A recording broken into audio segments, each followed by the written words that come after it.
ਬਣ ਸਿੱਖੋ ਮਾੜਾ ਟਾਈਮ ਕੱਢਣਾ, ਹਾਰਡ ਵਰਕਿੰਗ ਵਾਲਾ ਰੂਟ ਨਹੀਂ ਉਹ ਛੱਡਣਾ। ਜਾਣਦਾ ਏ ਜੱਗ ਕੋਈ ਘੜੀ ਹੋਈ ਗੱਲ ਨਾ, ਅੱਖਾਂ ਬੰਦ ਕਰਕੇ ਮੁਸੀਬਤਾਂ ਦੇ ਹੱਲ ਨਾ। ਕੰਮ ਕਰੋ ਸੋਚਾਂ ਛੱਡੋ ਆਸ ਰੱਖੋ ਪ੍ਰੋਵਾਈਡਰ ਤੇ, ਰੋਟੀ ਉਹ ਵੀ ਖਾਂਦਾ ਜਿਹੜਾ ਪਿਆ ਏ ਡਿਵਾਈਡਰ ਤੇ। ਹੌਲੀ ਹੌਲੀ ਹਾਸਲ ਮੁਕਾਮ ਹੁੰਦਾ ਆ, ਹੌਲੀ ਹੌਲੀ ਮਿਹਨਤਾਂ ਨਾਲ ਨਾਮ ਹੁੰਦਾ ਆ।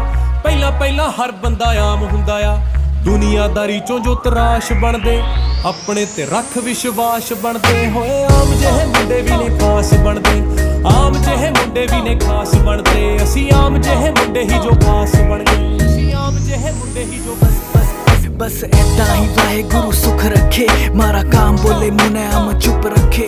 वही यार सारे बैठे जी वैगन में, जो साथ मेरे घूमे थे स्कूटर ते। बस ऐसा ही वाहेगुरु सुख रखे, बस ऐसा ही वाहेगुरु